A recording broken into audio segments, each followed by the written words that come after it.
For today's video ay titilawan natin ang mga pagkain na ngayon ko lang natikman sa buong buhay ko. Ito yung mga pagkain na sa Middle East mo lang matitikman, kaya kapag makita mo ito ba, mamamanol ka talaga sa mga pagluto at sabor ng mga pagkain nila dito. Kaya hindi ko na papadugayin pa. Lantawin nyo na itong video para malaman nyo kung anong mga kinain namin at saan matatagpuan ang kainan na ito.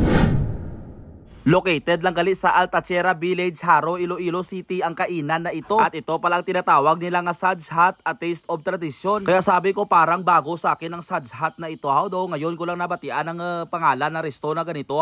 Kaya hindi na kami nagpatumpik-tumpik pa. Kaya pinuntahan kaagad namin ang kainan na ito para babalaan bala natin kung ano yung meron dito. So makikita natin guys na itong bahay na ito ginrenovate nila para gawin isang restaurant. And since amat-amat na nakikilala ang kanilang mga pagkain nga ginahain dito, meron na silang branch sa loob ng SM City Iloilo guys. Kaya makikita talaga natin na kahit dito sa branch nila na ito guys, ginabalik-balikan talaga sila dito ng kanilang mga customer. May mga Grab driver din nga nagakadto dito dahil pwede ka mag-order ng mga pagkain nila via online or Grab. And after pila ka minutes kapag tambay namin dito guys, nag-abot na yung mga order namin dito, no? And since kakaiba talaga yung mga pagkain at mga pangalan ng mga pagkain nila dito guys, hindi kami kabalo kung ano yung o-orderin namin. Pero hambal nang nag-recommend sa akin na kumain dito, itry ko daw yung kanilang chicken biryani dahil yan daw ang kanilang mga best seller na pagkain dito. So kung lang taon mo yung mga pagkain nila dito guys, hindi pangkaraniwan talaga. And since wala talaga kaming idea kung ano yung mga o-orderin namin dito guys, hindi kami nag-expect na ganito pala yung itsura ng mga pagkain nila kapag nahain na. Itong kanilang mga salad na sa unang tingin pa lang ba pang mayaman. Yung tipong as in masasabi mo talaga nga first time mo makatiraw ng ganun klase nga salad guys. No? Dahil yung permi natin matitirawan nga salad, macaroni salad, fruit salad. And ganito naman guys ang serving ng kanilang biryani chicken na sa unang tingin pa lang ba daw magutman ka na bala.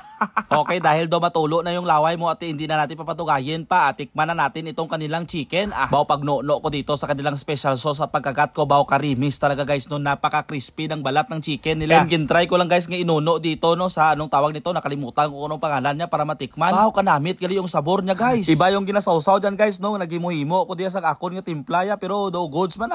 At ito yung isa sa natikman ko nga napakanamit talaga guys. So pag no ko talaga dito sa kanila makahang-kahang na sauce, baw makahangin man gali ito.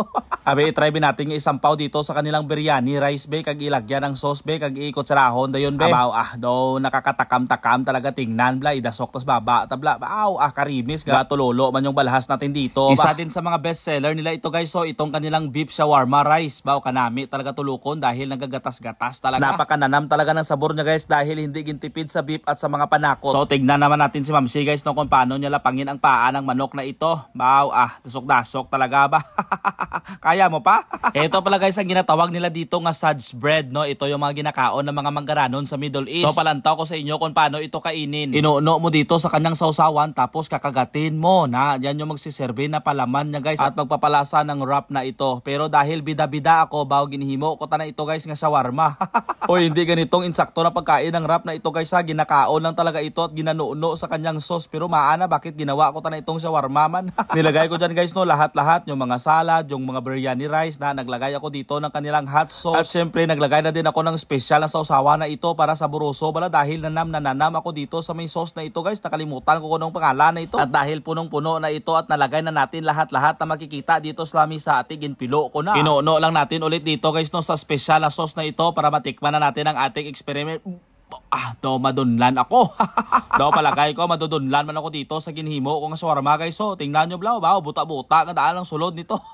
Kan ganito talaga kapag pinalagpat pala yung ginapanggawa ba itsura ko do bata nga tapingon no. Dito mo talaga masasabi guys na kanin palang ulam na, kaya tingnan nyo pala si Ma'am Shio wala na nagalagay ng ulam. Kanin na yung ginakain niya kay do nanamitan man siya. At ito naman yung ginatawag nila dito guys nga falafel. Sakto yung term ko, falafel.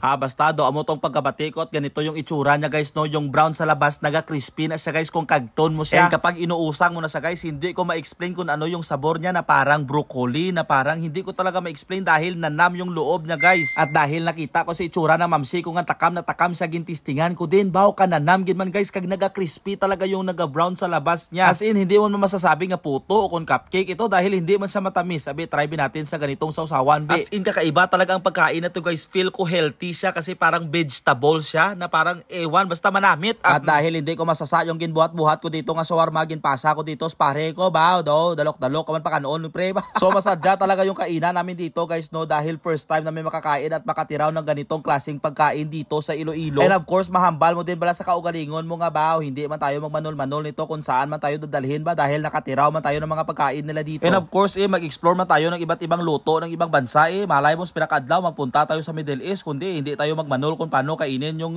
Saj bread nila. Kaya tingnan nyo pala si Ma'am C dahil manol-manol siya dito ng kanilang loaded shawarma fries. Do ubuso niya kada sauce baba niya.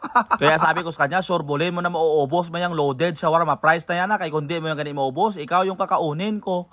So ari na guys, kay itatry na natin ang kanilang ginapabugal nga shish tawuk wrap no. Ganon daw yung tawag nila dito at ibubuan na natin dito ng kanilang sarsa na special. At abaw, pagkagat ni Ma'am C, gamuroddo kagad yung mata niya. Akala ko nung una shawarma ito, hindi pala ito basta-basta shawarma guys dahil punong-puno talaga ng sulod itong kanilang shish tawuk wrap na ito. Wow. So ganito palang insakto na pagkain ng kanilang Saj bread dito guys no, na pupuksiin mo yan na parang medyo mayaman bala tapos itutusmaw mo sa special na sausawa na ito na nalipatan ko kung anong pangalan nito.